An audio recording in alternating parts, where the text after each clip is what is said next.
Hello, it's Monica from Crafting with Quilling Lady, and I hope you have absolutely fabulous day. In today's video, I'm going to show you how to create super quick and easy diamond stepper card. If you like this project, I really hope you'll feel inspired and craft along with me. For today's card, I'm going to use one of the best collections called the Great Gatsby from Relatively Thoughtful, and I left the link to this collection in the description down below. As you know me, I absolutely love Art Deco style, so I couldn't resist. For this project, I'm going to use some beautiful background panels and symmetry. This collection has lots of elements to fussy cut, including those classic cars. I really like them, so if you want this collection, you can get it just for this image. It has lots of beautiful sentiments and shapes, and these lines are super cool. They make me think about washi tape. And also those beautiful panels you can stamp on and create your own designs. Super cool, right? So first, we have to create the card base, and using my 12 by 6 inches wide card, we're going to create a stepper card. And as you can see, I've got my notebook, so if you want, you can take a screenshot of the instructions, and I think that would be the easiest way for you. So I'm going to start with the card base. So as I said, we need 6 by 12 inches white card. In this case, I've got 300 GSM white multi-purpose card, and I'm going to start from the very bottom, going all the way up. If you have a bigger scoreboard, that would be even better. So I'm starting at 1, 2 inches, 4, 6 inches, and then I have to turn my card and score 3 inches, which is 9 from the other side. Super quick and simple. And now it is time to fold all those lines and burnish them using your bone folder or a scoring tool. Super quick and easy, and the card base is ready. So if you have never ever tried this style, I really hope you will do it after watching this video. And if you're inspired, please let me know in the comments down below. I also wonder, have you ever created any card with Art Deco style or any beautiful patterns or designs? I'm really curious. So when this is ready, it is time to use some beautiful papers, and I'm also going to use Century Pearl, Sora Gold, and those amazing design papers. And I'm going to create some mats and layers for my panels. Super quick and easy. As you saw, we can create those elements from these cards, and I'm going to create those squares. So the smaller ones will be for the design paper, and the bigger ones for the gold metallic card. I thought that would work so well with that Art Deco style. Do you like that color combo? Please let me know in the comments down below. So now you can see all those panels ready, and it is time to assemble them. I'm going to use my one and only liquid glue, magic glue, to put all those elements together, because you do have time to maneuver all of them. And with the measurement I use here, you can actually put the biggest square, like in a diamond shape, and we'll go from one side to the other one beautifully. I also wanted to let you know that in the description down below, I left the link to RT Create, Make and Share or Facebook, where you can share your absolutely amazing projects using any of the Relatively Thoughtful projects. Now I'm going to create the panels for the steps. As you can see, I'm using exactly the same design papers here, but this time they need to be in a rectangular shape, and I measure them, so every single one is 5 inches and 7/8, and then I created that design paper, which is slightly smaller. It is time to assemble all those elements together. So as you can see, this card is super simple to create, but so effective, and on the back you'll have plenty of space to write your message as well. And what's really good about this style, you can decorate your card the way you want. But in this case, I really wanted to explore Art Deco style. That's why I wanted to create something with symmetry and with a little bit of twist, which you will see in few moments. When these elements are ready, I always encourage you to turn your card over and burnish it on the other side, because that will make your liquid glue work even better. So now I'm going to start assembling those squares, and I'm only putting the glue at the very bottom, because if you put it at the top, it will stick to the envelope, and that's not what we want. And this card will actually go in 6 by 6 inches envelope, which is super cool size for very amazing cards. As you can see, it is a fun fold card, and you don't really need any special dies to do it. So I do encourage you to try it.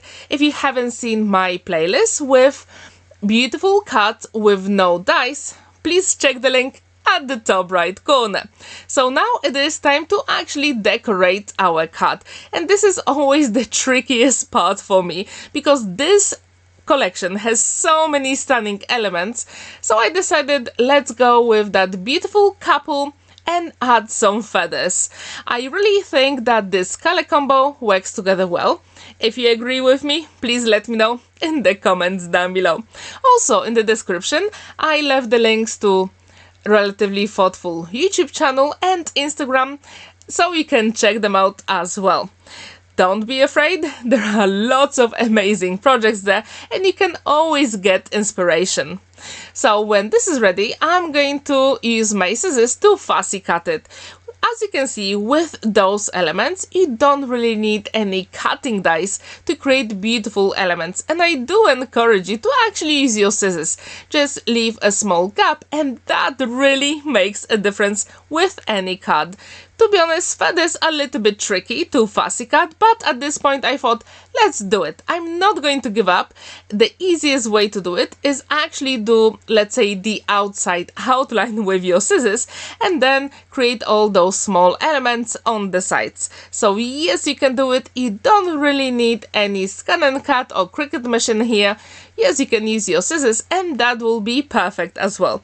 Whenever I create those small elements using my scissors, I usually leave the easiest one to fussy cut to the very end, because I think this is the best way to make sure that I go through all of them. Do you do the same, or do you start with the easiest first? Please let me know in the comments down below. If you haven't seen my cascading card in Art Deco style, the link is at the top right corner, and also at the end of this video I will leave it as well, so you can check it out. And if you're new to my channel, welcome! I'm so happy I already reached over 450 subscribers, so thank you to every single one of you.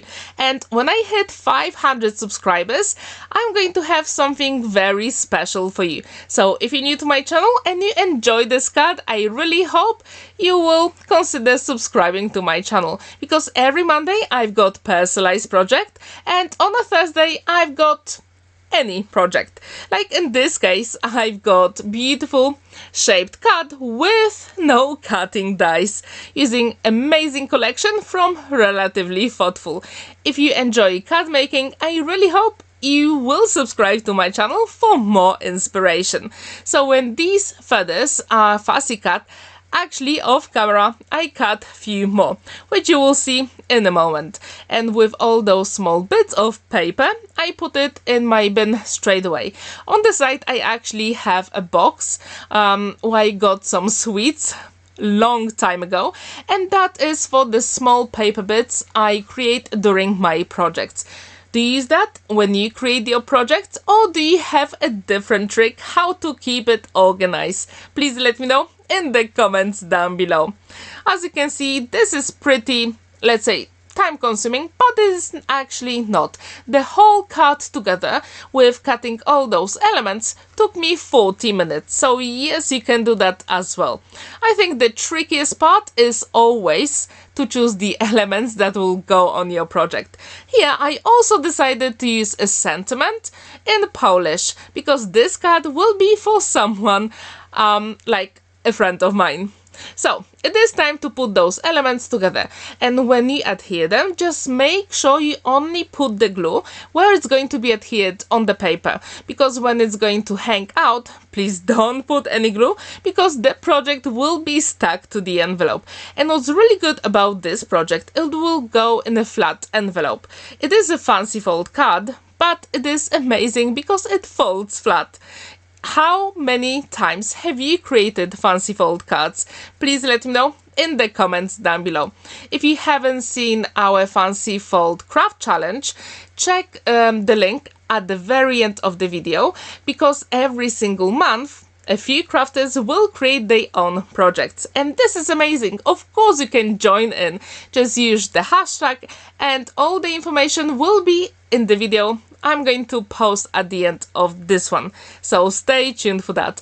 Of course it is time for some gold gems. How could I resist, right? These gold gems work so well with this collection, and the card is complete. As you can see, there is plenty of space to write your message on the back. And what do you think about this style? Would you like to give it a go? Or maybe you have created your diamond stepper card. If you have, please leave the link in the comments down below so I can have a look. Have a wonderful time, and thank you so much for watching and spending that time with me. Don't forget to like this video, give it a thumbs up, and subscribe to my channel if you're new here. Have a wonderful day and happy crafting! See you in my next video.